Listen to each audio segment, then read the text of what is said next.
India plus ન્યૂઝમાં આપનું સ્વાગત છે। SC/ST અનામતમાં ક્રિમિલેયર લાગુ કરવાના નિર્ણયને લઈ કરાયેલ બંધને સમર્થન આપતા વડોદરા શહેરના બહુજન સમાજના ભીમ આર્મીના રાજેશભાઈ સહિતના અન્ય સંગઠનો સુપ્રીમ કોર્ટના જજની બેન્ચ દ્વારા દેશમાં SC/STના અનામતમાં ક્રિમિલેયર લાગુ કરવાનો નિર્ણય કરવામાં આવ્યો છે। તે તમામ નિયમોનો અમલ રદ કરવામાં આવે માટે દેશભરમાં national confederation of Dalit and tribal ઓર્ગેનાઇઝેશનના નેતૃત્વમાં વિરોધ પ્રદર્શનો કરાઈ રહ્યા છે અને ભારત બંધનું એલાન આપવામાં આવ્યું છે, જેમાં ગુજરાતના નર્મદા, છોટાઉદેપુર, નવસારી, દાહોદ, પંચમહાલ સહિત અનેક જિલ્લાઓ આ બંધમાં જોડાયા છે। ત્યારે વડોદરા શહેરના ગાંધીનગર ગૃહ ખાતેથી બહુજન સમાજના ભીમ આર્મીના રાજેશભાઈ સહિત અન્ય સંગઠનો દ્વારા ભારત બંધના એલાનને સમર્થન આપવામાં આવ્યું હતું અને રેલી સ્વરૂપે ગાંધીનગર ગૃહથી નીકળી નિર્ધારિત રૂટ ઉપરથી આગળ વધી હતી અને લોકોને આ બંધમાં જોડાવા અપીલ કરી હતી। આજે જે સુપ્રીમ કોર્ટ દ્વારા SC/ST વિરુદ્ધમાં જે કાયદો પાસ કરવામાં આવ્યો છે તે કાયદો રદ કરાવવા માટે અમે લોકોએ આજે રેલી અને ભારત બંધનું એલાન માટે અહીંયા ઉપસ્થિત થયા છે અને બહુજન સમાજના તમામ લોકો અહીંયા હાજર છે અને આજે અમે રેલી સ્વરૂપે તમામ દુકાનો છે, તમામ લોકોને રિક્વેસ્ટ કરી અને આજે અમે બંધનું એલાન કરવા માટે એ લોકોને રિક્વેસ્ટ કરીને બધું બંધ કરાવીશું। અને હું તમારા માધ્યમથી બહેનોને કહેવા માંગીશ કે આજે જ્યારે બાબા સાહેબ આંબેડકરે તમામ મહિલાઓને હક અધિકાર આપેલા છે, છતાં પણ આજે એક મહિલા તરીકે આટલા બધા પુરુષો વચ્ચે હું છું તો શું તમારો એ અધિકાર નથી કે તમે પણ બહાર નીકળો ને તમારા બાળકોના અધિકાર માટે તમે પણ મારી સાથે જોડાઈ અને આ પુરુષોની સાથે જોડાઈ અને હક અધિકાર માટે તમે લડવા આવો? શું ઘરમાં બેસી રહેશો તો તમારા હક અધિકાર બચશે? તમને એવું લાગે છે? નથી બચવાના તો બહાર નીકળો અને આ જંગમાં તમે પણ સામેલ થાઓ અને સમર્થન આપો બંધના એલાનમાં અને બહાર નીકળો। જય ભીમ। દેશની સર્વોચ્ચ ન્યાયાલય દ્વારા જે ગેરબંધારણીય રીતે હુકમ કરવામાં આવ્યો છે અને ક્રિમિનલ એક્ટ SC/ST OBC પર જે લાગુ પાડવામાં આવતો હોય એવા હુકમને વિચ્છેદ કરવા માટે, એને હકારવા માટે આજે જ્યારે ભારતના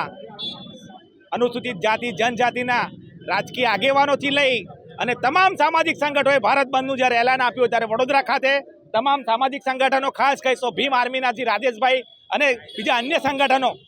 એ સંગઠનો દ્વારા આ ભારત બંધના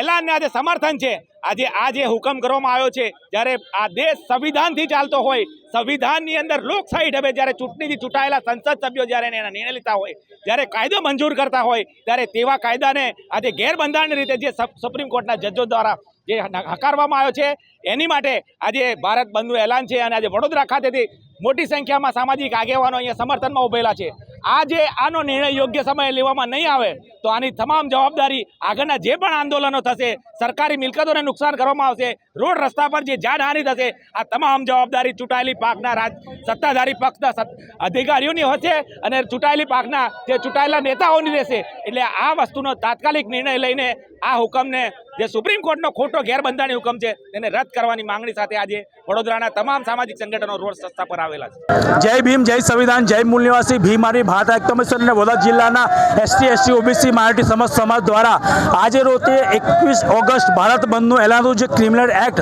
સુપ્રીમ કોર્ટ દ્વારા કરવામાં આવી છે, એના વિરોધમાં સમસ્ત બહુજન લોકોના સમાજના લોકો ભેગા થયા છે। કારણ કે આજે આઝાદીના 75 વર્ષ થયા છતાં પણ અમારા સમાજને મૂછો રાખે તો મારે પાણીનું માટલું ઓળખે, તો મારે ઘોડા પર ચડે તો મારે, અને સૌથી મોટી વાત તો એ છે કે અમારા દેશના રાષ્ટ્રપતિને પણ મંદિરે જવામાં જે અધિકાર નથી મળ્યો। તો આવા ઘોર અપરાધોને, આવી ઘોર અમારા સાથે અત્યાચારો વિરોધમાં પણ આજે સુપ્રીમ કોર્ટ નવો કાયદો ક્રિમિનલ એક્ટ લાવે, જે અમારા સમાજ માટે ઘોર જ, અમારી આવનારી પેઢી માટે ગુલામી છે અને અમારા માટે ખૂબ જ નિંદનીય દુઃખની વસ્તુ છે। એટલા માટે અમે આ ભારત બંધનું એલાન કર્યું છે અને પણ સુપ્રીમ કોર્ટના જજોને કહીએ કે તમારી પાસે અધિકાર નથી કે તમે સંવિધાનનું અપમાન કરો, કારણ કે જે પણ કાયદો પારિત કરવો હોય સદન કરશે, તમારાથી થાય નહીં। અને હવે જો અમારો આ ક્રિમિનલ એક્ટનો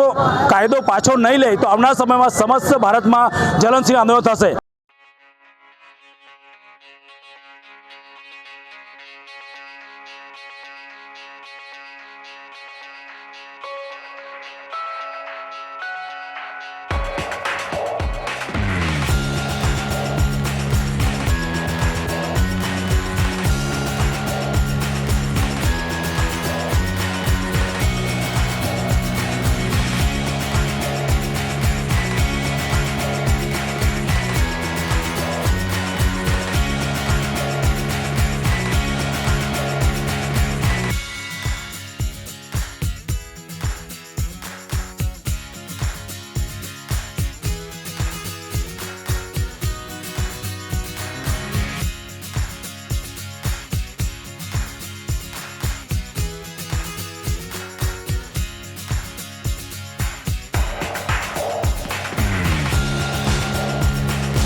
Thank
you.